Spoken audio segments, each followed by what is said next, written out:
అట్లాగే ఇంకొక మాట కూడా నేను అడుగుతా ఉన్నా అధ్యక్ష. ఎస్, రాహుల్ గాంధీ గారు ఒక నినాదం ఇచ్చారు అధ్యక్ష. జిత్నా ఆబాదీ ఉత్నా హక్, జిత్నీ బాగేదారి ఉత్నీ హిస్సేదారి. మంచి మాట అధ్యక్ష, మంచి మాట, మంచి ఆలోచన, డెఫినెట్లీ ఆచరణీయం, అనుసరణీయం, తప్పకుండా సాధించాలి. కానీ నేను అడుగుతా ఉన్నా అధ్యక్ష, రాహుల్ గాంధీ గారు ఇవాళ ఓట్ చోరీ గురించి దేశం అంతా మాట్లాడుతున్నారు. మరి 42% రిజర్వేషన్ విషయంలో ఇక్కడ జరిగిన ప్రయత్నాన్ని ఎందుకు వారు పార్లమెంట్ లో లేవనెత్తలేరు? కాంగ్రెస్ పార్టీకి 100 మంది ఎంపీలు ఉన్నారు అక్కడ. మీరు ఎందుకు గట్టిగా పట్టుబడతలేరు? పార్లమెంట్ లో 42% మీద అక్కడ కదా జరగాల్సింది చర్చ, అక్కడ కదా జరగాల్సింది రాజ్యాంగ సవరణ.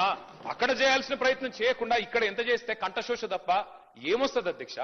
అల్టిమేట్ గా చేయాల్సిన చోట చేయాల్సిన కాడ ప్రయత్నం చేయకుండా ఇక్కడ ఉండే మన బీసీ బిడ్డల్ని మభ్యపెట్టడానికో రేపు స్థానిక సంస్థల ఎన్నికల్లో కొంత ప్రయోజనం పొందడానికో ప్రయత్నం చేసినా ఇవాళ మేధావులు, జస్టిస్ ఈశ్వరయ్య గౌడ్ లాంటి మేధావులు, మన మాజీ రిటైర్డ్ అధికారి చిరంజీవులు గారు లాంటి మేధావులు అందరూ కూడా మాట్లాడుతున్నారు. బలహీన వర్గాల బిడ్డలు బయట వేదికల్లో మాట్లాడుతున్నారు. రాజ్యాంగ సవరణ చేయాలని చెప్పి కోరుతా ఉన్నారు.